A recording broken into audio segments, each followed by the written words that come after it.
All right, here we are for the finals of the Clown Town Showdown. So this is the XO matchup between myself and Aron.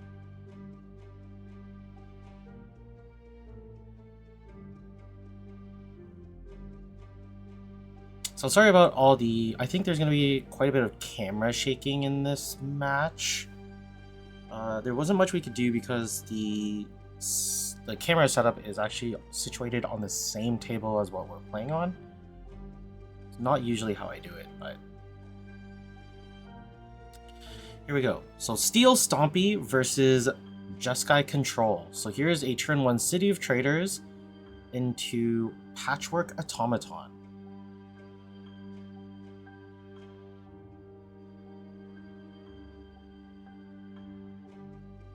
Here's a turn 1 island pass from Aron. There's a Nettlesis off the top for myself. Going to play a Darksteel Citadel, tapping the City of Traders for 2 mana before it gets sent to the graveyard. I'm going to play Steel Overseer, it looks like, trigger the Patchwork Automaton so it gets a +1/+1 counter whenever an artifact is cast. You're attacking for 2.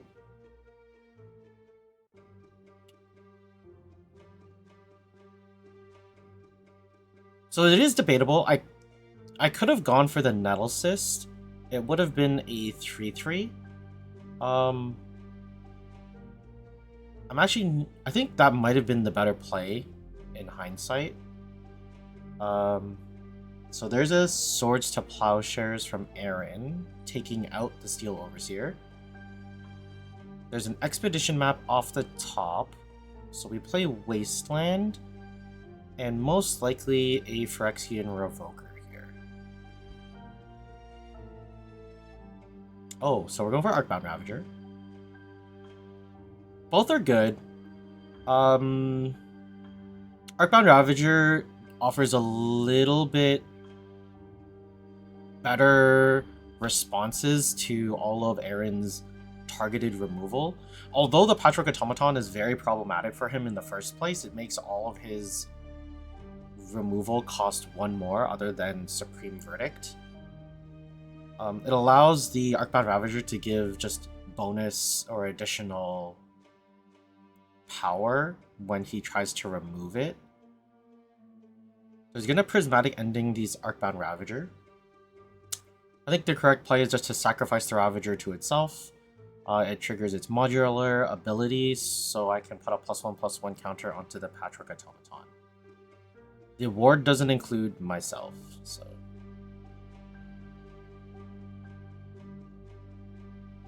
So sacking the Arcbound Ravager to itself, and then Modular will trigger, giving the Patchwork Automaton the +1/+1 counter. We're going to untap, draw Caracas for turn. That gives us a 3 mana for the Nettlesis.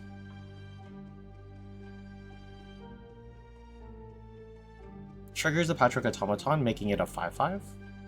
So yeah, I think the most important card in my deck is the Patchwork Automaton.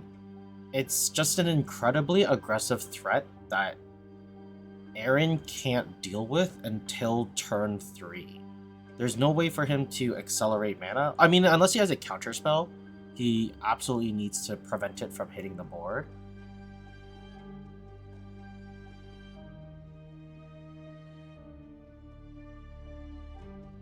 The Phyrexian Revokers don't do much. Like, he is a Planeswalker-centric deck, but I think the plan is just to beat down as fast as possible. So you cast an Expedition map to grow the Patchwork Automaton. Makes it a 6/6. So the Nettlesis is a 1, 2, 3, 4, 5. I think. 4/4. I think it is a 4/4. Expedition map, Nettlesis, Patchwork, and then their Darksteel Citadel makes it 4. Aron is cracking a Prismatic Vista, going down to 9. Gives him access to 3 mana. So I'm exiling my Germ. Does he... okay, so he casts Snapcaster for 2, and then flashes back the Swords to Plowshare in his graveyard to exile the Phyrexian Germ. I'm going to tap 2 mana, crack the Expedition map, finding most likely an Urza Saga to keep my aggression high. And I do get to play it for the land for turn. So I did not play a land. So we're passing the turn to Aron. So the Snapcaster did block the Patrick Automaton, so that's why he did not take any life. Top deck's a Teferi.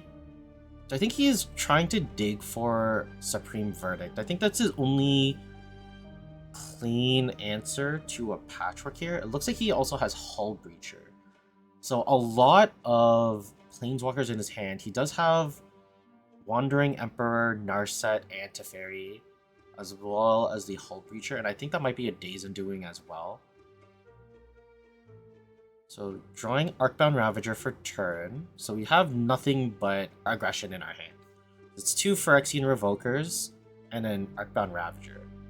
So instead of equipping, I'm just trying to pressure the life total, and we're going to try and force him to have a Supreme Verdict. Because I can make up to 2 constructs that'll be pretty large. He needs to have... We want to spread out as much of our power as possible. So he's flashing in Wandering Emperor, and he's going to tick down to make a Samurai to chump block the Patrick Automaton. So now we get to cast this Phyrexian Revoker and name Wandering Emperor. We're going to keep the Wasteland up. Caracas is not really important here. A lot of his permanents that are legendary are just Planeswalkers that we can't bounce. So here is an Arcbound Ravager to back up the Phyrexian Revoker. So this is troublesome now that we're looking back on it. If he does have Supreme Verdict, I don't think deploying the Arcbound Ravager was a smart move. But I think we just needed to cast this Phyrexian Revoker here. So the thinking about the Revoker is we needed to prevent him from activating the Wandering Emperor from exiling our Patrick Automaton. So if we didn't play the Revoker, he would have been able to exile it, but because we named it, he needed to use Teferi as a removal spell to get rid of the Revoker, which he didn't have enough mana to exile it with the Wandering Emperor afterward. Okay, so we're looking at opening hands here for game 2. Aron starts with Island Ponder, and he's going to shuffle and draw a card. So in our hand, we have a lot of soul lands, and we have the Thorn of Amethyst, Chalice, and a Steel Overseer.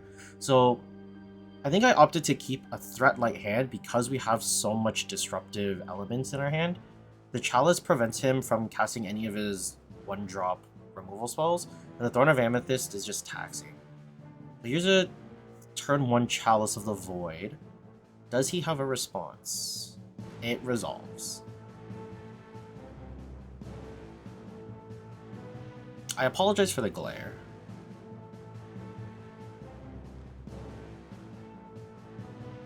So Aron top decks Flooded Strand here, plays Prismatic Vista, and passes the turn.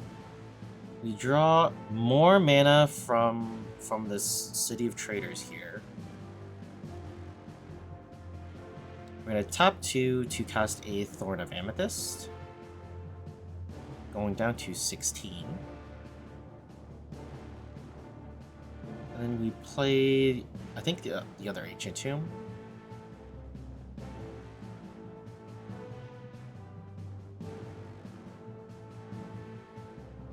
So we have a lot of options here. Like, the Wastelands don't really do much.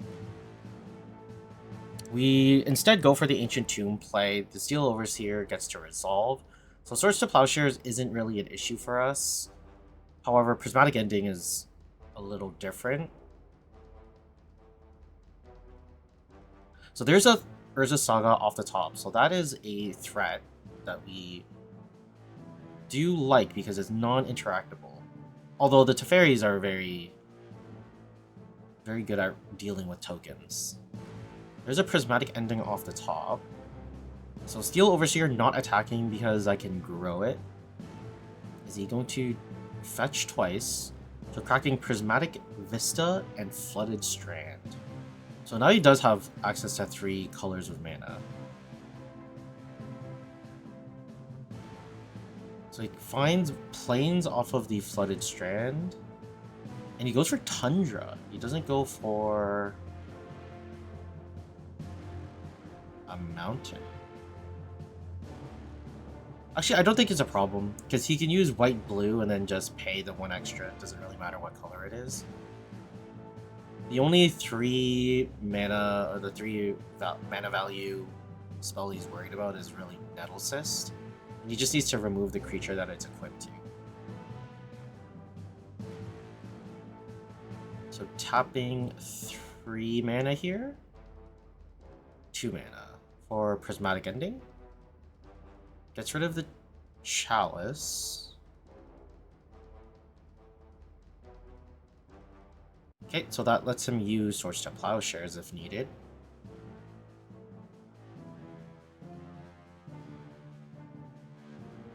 So we activate Steel Overseer at the end of the turn, put a counter on it. In response, he's going to Swords to Plowshares, so we only get to gain 1 life. So we get to draw a card for turn. It is a Phyrexian Revoker. So as long as we continue to draw gas or draw aggressive creatures, we should be able to comfortably win this game. So we're naming Wandering Emperor once again. And we are passing the turn. So these Ancient Tombs are getting pretty hurtful right now. There's a Scalding Tarn off the top for Aron, which helps him against us because the Volcanic Island can be wastelanded. Looks like there's a Days Undoing, Teferi, and a Narset in Aron's hand, along with the Volcanic Island. So I think he does want to get something started here. He most likely goes for the Narset to try and dig 4 cards deep.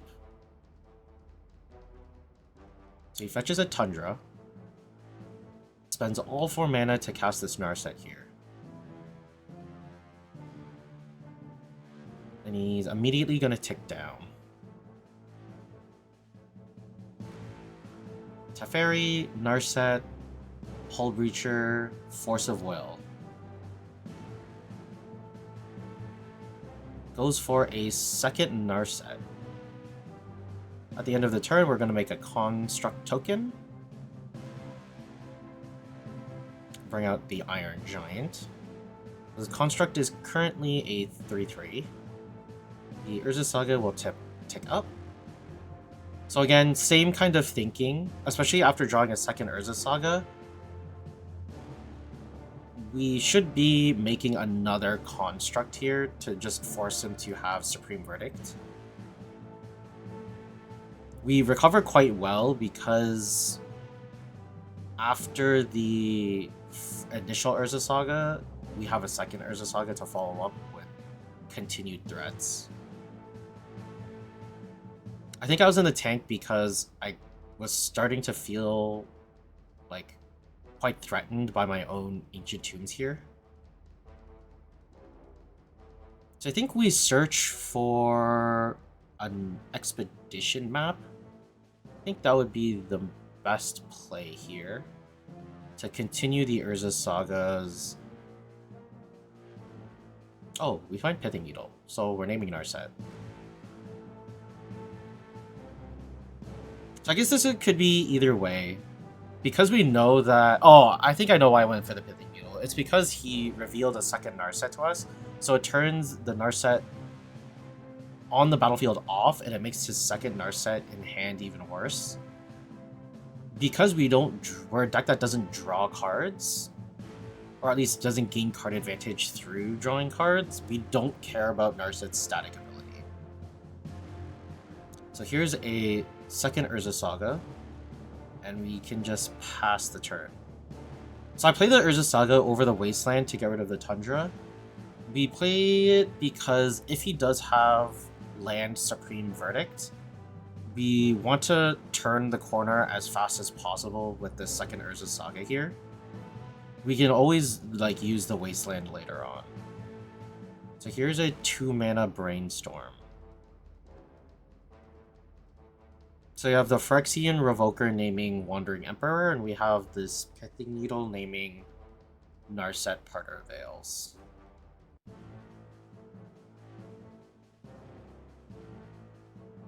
So we know Aron is putting Narset second from the top. Looks like he doesn't have much else going on. Throne of the Amethyst, an all-star right now. Karn, Scion of Urza off the top. So we're gonna Wasteland the Tundra. We want to take away the white, any kind of white mana that he has access to. Force him to use it. We're gonna tap 3, flash in a Hull Breacher. So this is just a chump block. So these constructs are 5/5s right now, it looks like. And then we can make them both 6/6s if need be. So attacking with the 2 constructs. Don't really need to threaten our Phyrexian Revoker here. Yeah, so we're not going to make a construct. We don't really need to do it right, like, immediately. So we're tapping both Ancient Tombs here. So we go down to 5, and we cast the Karn Scion of Urza. There's a Force of Will. Force Aron's hand. It exiles the Teferi that's been there since the beginning. Oh, he cannot cast it because he has no mana. He doesn't have the mana to pay for Throne of Amethyst. That is the game. So that was the finals of the Clowntown Showdown. I hope you guys enjoyed this long run of matches for the event. Hopefully we can run something like this again. Till next time.